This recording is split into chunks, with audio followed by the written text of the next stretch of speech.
Welcome to UAB Medcast, a continuing education podcast for medical professionals, providing knowledge that is moving medicine forward. Here's Melanie Cole. Welcome to UAB Medcast. I'm Melanie Cole, and joining me today to highlight pediatric gynecology and what to expect at a first visit is Dr. Janeen Arbuckle. She's an associate professor in the Department of Obstetrics and Gynecology at UAB Medicine.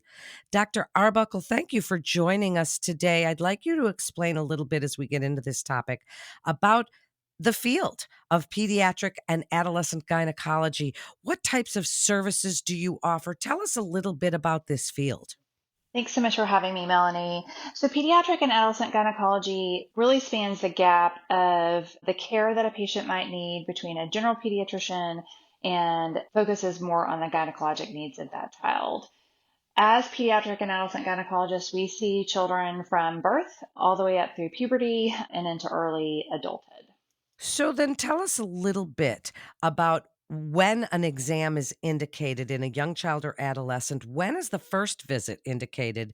And what are some special situations where a parent might want to bring their child in? Yeah, I would say the vast majority of referrals we get are typically in adolescence. And the American College of OB/GYNs recommends that adolescents have a reproductive health care between the ages of 13 and 15. That can occur with their pediatrician, that can occur with an adolescent medicine specialist, or it can occur with a gynecologist. The important thing about that first reproductive health visit is a focus on the menstrual cycle. It's not only when the last menstrual cycle was, but the pattern of those cycles. So for us, a large portion of our practice is focused on menstrual abnormalities, whether the periods are coming too frequently, they're too heavy, they're not coming often enough. And we help parents and the adolescent recognize when bleeding is normal and when it's abnormal and what steps we can take to improve the quality of life for that adolescent. What are some of the most common disorders that you see in adolescents and young adults when you talk about breakthrough bleeding and various feelings that they have, whether it's endometriosis or pelvic pain or whatever it is? What are some of the most common reasons that they do come? Yeah, so it's super frequent to have pelvic pain, as you mentioned. So the most common diagnosis for pelvic pain is referred to as dysmenorrhea. And there's lots of reasons for an adolescent to have pain related to their menstrual cycle. That can be the normal physiologic changes related to ovulation, to menses. There's certainly pain that goes along with that. Endometriosis is also on the differential diagnosis, and we talk with families and adolescents about the preferred medical treatments and interventions that can address that pain. When we think of exams and tests, especially at that first visit, as an adult, we know we're going to get a pap smear every couple of years based on our HPV status. We're going to get our mammograms, whatever we're going to get. But when we're talking about adolescents, tell us a little bit about what exams may be done. And you can add into that, speaking a little bit about HPV. Those are both really great topics to consider. I know the word gynecologist to an adolescent is never a welcome word, and there's a lot of fear around that first visit. And as you mentioned, even for adults, it's hard, right? And there's a perception that we're going to do something invasive and or painful. The reality is the vast majority of adolescents who present, particularly for their first reproductive health visit, do not require an exam. And there are certain exceptions to that, and we can certainly discuss those, but again, the vast majority do not require an exam, and it's mostly focused on their history, their symptoms. Occasionally we need to do blood work, but that's not any different than the blood work you would have elsewhere. With regards to needing a pelvic exam, those adolescents who need a pelvic exam often have a pelvic-specific complaint, such as abnormal discharge, itching or burning in the vaginal area, things that we really need to look at to be able to say if there's something wrong or not. That's different than I have pain with my periods, right? Pain with your periods is not something that necessarily means that we have to do a pelvic exam. As we mentioned, in adults, we do screen for cervical cancer. And we're very fortunate in the United States that that's primarily an adult disease, and we don't start screening for cervical cancer through pap smears until the age of 21. There's various organizations who have different ages, but that's the one that's most commonly accepted is age 21. The vast majority of cervical cancer is driven by HPV exposure, and in the adolescent population, the most important thing for parents to do is focus on HPV vaccination. HPV vaccines are cancer prevention. They are just as safe as the flu shot, and they are most effective when administered in early adolescence, even as young as age 9 or 10. I'm a mother myself. I have a 10-year-old, and we've initiated the vaccination series.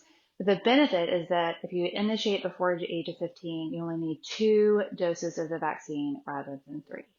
Dr. Arbuckle, as you're speaking to other providers and their patients, their parents, and even maybe the kids have questions about that vaccine and about whether or not this is something that the child really needs. Is it harmful? When you counsel your patients for other providers doing the same, what is some of the wording that you use? What is your best advice in that regard?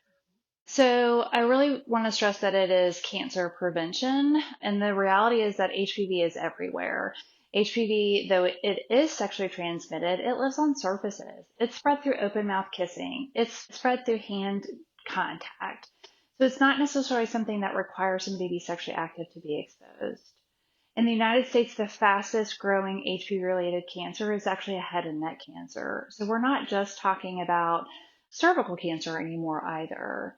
So I try to destigmatize that this is something that's only women who are promiscuous are at risk for, only adults are at risk for. And the reality is that we're all going to be exposed to HPV. Yes, the vast majority of us will clear the HPV to which we're exposed, but we don't have a way to differentiate who will clear it and who won't. So to me, the benefits of vaccination far outweigh any risks. Again, the risks related to HPV vaccine are no different than those related to the flu shot. The Institutes of Medicine did a large series reviewing all the literature on all the vaccines. And vaccines can certainly have a vaccine-related reaction, low-grade malaise, low-grade fever, but certainly doesn't have any long-term sequelae that would harm your patient. I think one of the more important aspects and interesting to me of your profession is the private conversations between you and your patients, different than when the caregiver, the guardian is in the room. You have private conversations. Speak to other providers about the importance of this and what it is when patients are talking to you. What are some of the most common concerns that they would bring up to you when their parents aren't around? So we really honor and respect the individual and their autonomy and their right to confidential medical care. And so we focus at UAB on interviewing all patients age 14 and above initially independently. And that gives them an opportunity to have a rapport with a person that they know is their confidant, that they can trust in, that is in addition to their parent. And I really try to stress that to parents that I am just another advocate for your patient. And I want them to know that I am their doctor and they can come to me for anything. Various adolescents have various comfort levels sharing personal and private information. Certainly concerns about sexual intercourse, interpersonal relationships. Those are probably the most confidential topics we talk about. Unfortunately, a lot of girls have fears about future fertility. So we talk about things we could do now to maintain being healthy and give reassurance that fertility for the vast majority of women is going to be achievable in the future. I think you can play a big role, as does their pediatrician, in helping them to lead that healthy lifestyle that might carry them through and discuss those kinds of behaviors and risky behaviors with them. And I imagine that birth control is something that comes up, and not only to use for sexual intercourse, but also for other situations like acne. So, speak about some of the birth control discussions. What does that look like before we get ready to wrap up this episode? Birth control has tons of non-contraceptive benefits, and I would say at least half of my adolescents are on birth control for non-contraceptive benefits. Earlier in this session, we talked about dysmenorrhea, we talked about endometriosis. Another common diagnosis we didn't talk about is PCOS, and in reality, the first line treatment for all of those is a combined hormonal birth control. Combined hormonal birth control is great for acne, and so those are all things that we use birth control for. So my counseling typically talks about, I give the full scope of contraceptive options and all their kind of strengths and weaknesses. And the language I use is, which of these best suits your needs right now?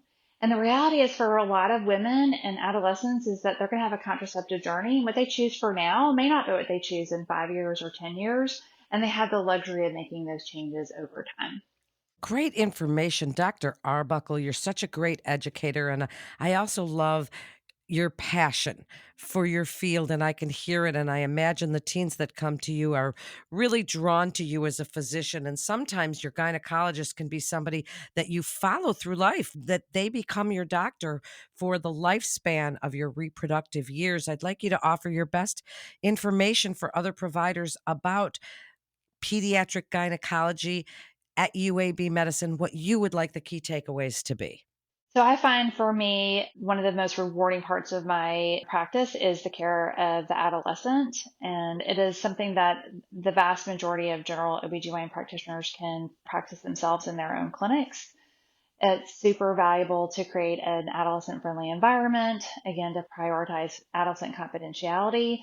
But we pose as gynecologists a unique opportunity for adolescents to have another advocate in their life, to have somebody that can give them guidance and help shape their future relationships and establish important boundaries as they age. Thank you so much, Dr. Arbuckle. What a great guest you are. Thank you for joining us. And for more information, please visit our website at uabmedicine.org/physician. That concludes this episode of UAB Medcast. I'm Melanie Cole.